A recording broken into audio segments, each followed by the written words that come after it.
Welcome back to my Star Wars Legends Expanded Universe Chronological Timeline rating, where I go through the Expanded Universe according to my chronological timeline order and rank each on a 10-point scale. Today I have the Vodo Siosk Boss Tale, aka the 100-Year Darkness. This is a holocron reading by Vodo Siosk Bass, a Jedi Master that we'll see very shortly in the Tales of the Jedi era comics. Vodo Siosk Bass is this worm-looking tall Jedi, and he details an interesting story. So he says that prior to the Great Hyperspace War, as depicted in Tales of the Jedi very shortly, way before that, there was rarely a time that Jedi and Dark Jedi crossed lightsabers, crossed blades. Rarely a time they fought. Exceptions would be, the Dagon Locke and his followers at Tython and their fight with the early Jedi. Another exception would be Zendor and the Legions of Leto. And then Dan Zagoro Potts mentioned that there was a Dark Jedi here or there, but nothing huge. And then there was also a series of Dark Jedi who fell away from the Jedi and discovered that they could create beings to serve them. These beings could be warriors or mounts that they would ride around. So, including Leviathans, which we'll later see a Leviathan in the Jedi Academy comics, and way later on we'll see more Leviathans, and we'll see some in Tales of the Jedi as well.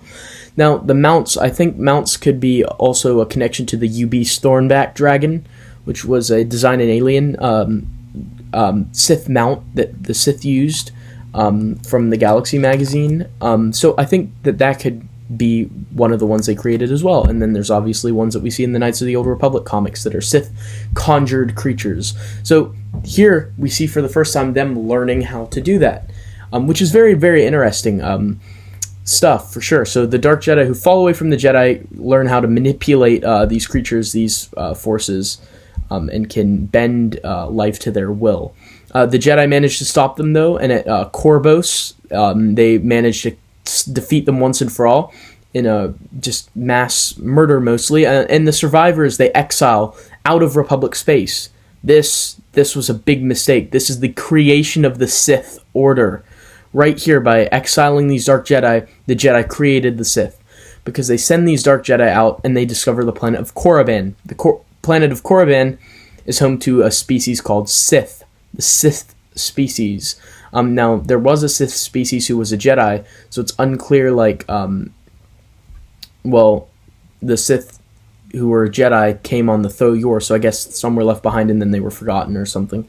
But anyways, they discover the Sith species and they become Sith Lords. This explains where the title Sith Lord comes from, because it didn't really make a lot of sense if you think about it. Why not Sith Master, which is used, but they call themselves Sith Lords. It's traditionally because they conquer the planet. They slay the Sith leaders on the planet and take control and become the Sith Lords. They call themselves Lords of the Sith, which is where we get Sith Lords, because they are the lords over the planet's population, which are called Sith. And the Sith themselves are able to use dark side energy.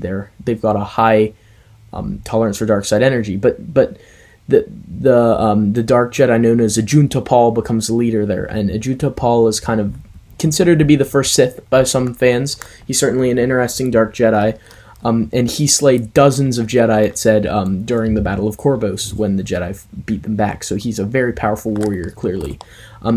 But they're stranded on Korriban. They may have conquered these Sith and are building up armies, but they can't figure out their way back to Republic space. But they're coming. They want their revenge. And so that's where the story leaves off. This is really, really cool lore. I love everything about this story. It is great stuff. The connections to Tales of the Jedi, the eventual connections to the Jedi Knight, to the Jedi Academy stuff. Lots of connections here. Very interesting. This really is an important story. It shows how the Sith Order really are created.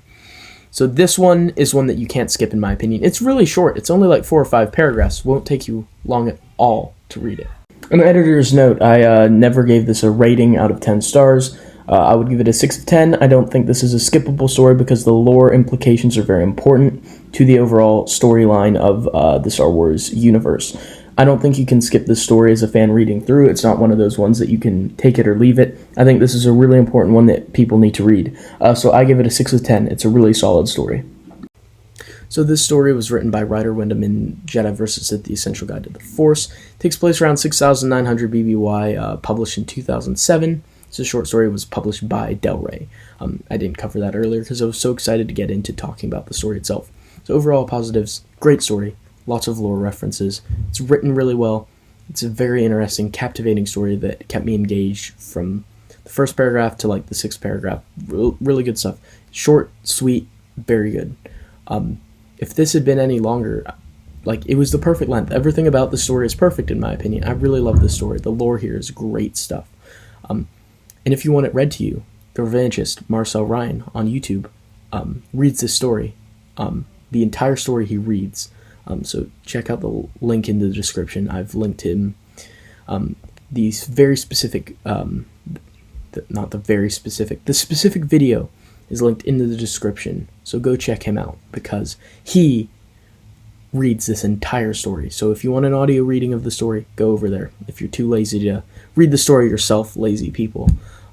So that was the Votus Ioscabask tale, The 100-Year Darkness, 6,900 BBY. Very good stuff. But what did you guys think?